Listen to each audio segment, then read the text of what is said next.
අදත් ආදරෙන් පිළිගන්නවා වරු චැනල් එකට.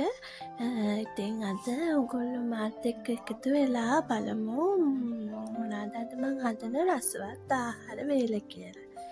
ඉතින් මං මේ අද හදන කෑම වේල පොඩ්ඩක් අසනීප කෙනෙක්ට ගෙනිච්ච කෑම වේලක් තමයි. ඉතින් මම මුලින්ම මේ හදන්න ලෑස්ති වෙන්නේ රස පෝංචි කරේ එක. ඉතින් බීලුණු කරපිංච අවුමිරිස් සුදුලුණු මේ වගේ දේවල් ඔක්කොම ඔයගලන්ට එකතු කර ගන්නවා මේ වෙලාවේදී. තෙල් එක දාලා ඉතින් අබ චුට්ටක් පුපුරලා තමයි මේ මුලින්ම බීලුණු ටික දාන්න ඕනේ. මම පොඩ්ඩක් අබ දාන්න අමතක වෙලා ඊට පස්සේ තමයි මම අබ ටික දාගත්තේ. ඉතින් මේ විදිහට මේ ඒ ටික ඔක්කොම බැදීගෙන එනකොට මේ විදිහට කපාගත්ත පෝංචි ටික භාජනයට එකතු කරගන්න. ඊට පස්සේ ඔයගලන්ගේ රස අනුව ලුණු දාලා මේකට දාන්න 3-5 මිරිස් කුඩු කහ.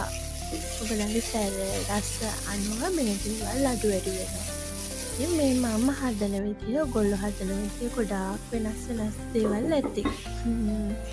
ඉතින් මම මේක තෙලින්ම බැදෙන්න තියනවා. මෙහෙම වහලා අර කොළ පාට ගතිය මේ වෙන්න ඕන හින්දා ටිකක් ගින්දර මීඩියම් සයිස් එකේ තියාගෙන තමයි මම මේක හදාගත්තේ.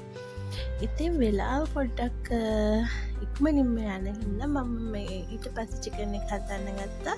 මුලින්ම චිකන් එක හොන්ට හොදලා ඒකට 3-5 මිරිස් ගම්බිරිස් කොඩු ගොරක චුට්ටක් එහෙම එකතු කරලා ඒ 3 මිරිස් චිකන් ටික හොඳට අනාගත්තා. ඊට පස්සේ මේ විදිහට වාජරයලික කියලා තෙල් ටික දාලා ඒක සුදුලුණු ඉඳි ඔක්කොම දාලා ඒකටත් මිරිස් කුඩු 5 ඒව ටික දාලා තෙලෙන් බැදලා අර අපි සීසන් කරගත්ත චිකන් ටික මේකට එකතු කරනවා.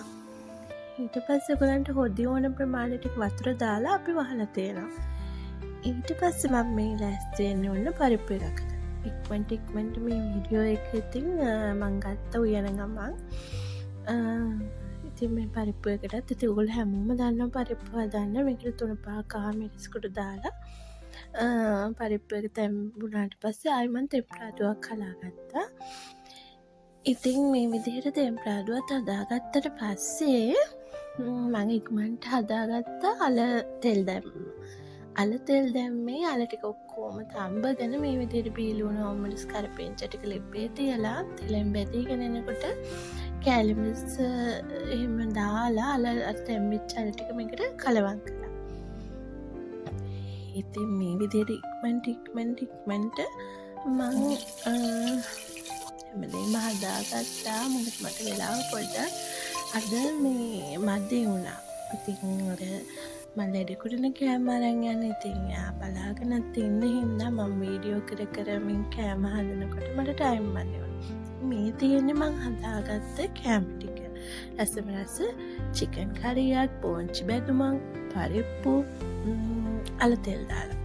තව මේකට මම පාපඩනුත් බැදගත්තා. ඉතින් මේ වගේ රස කෑම වේලක් ආයේ ඔයගලන්ට මම හදලා ගෙනන්නම්. ඉතින් අමතක කරන්න එපා මාව සබ්ස්ක්‍රයිබ් කරලා ලයික් කරන්න. ඒ වගේම ඔයගොල්ලන්ගේ ආදරෙන් කමෙන්ට් එකක් එකතු කරන්න. මම බලාගෙන ඉන්නවා ඒවා කියවන්න. ඉතින් ආයෙ දවසක වරු channel එකත් එක්කම ගිහින් එන්න ඔයගලන්ට සුබ දවසක්. ආයෙත් හම්බෙමු. ආදරේ ඔයාලා හැමෝටම.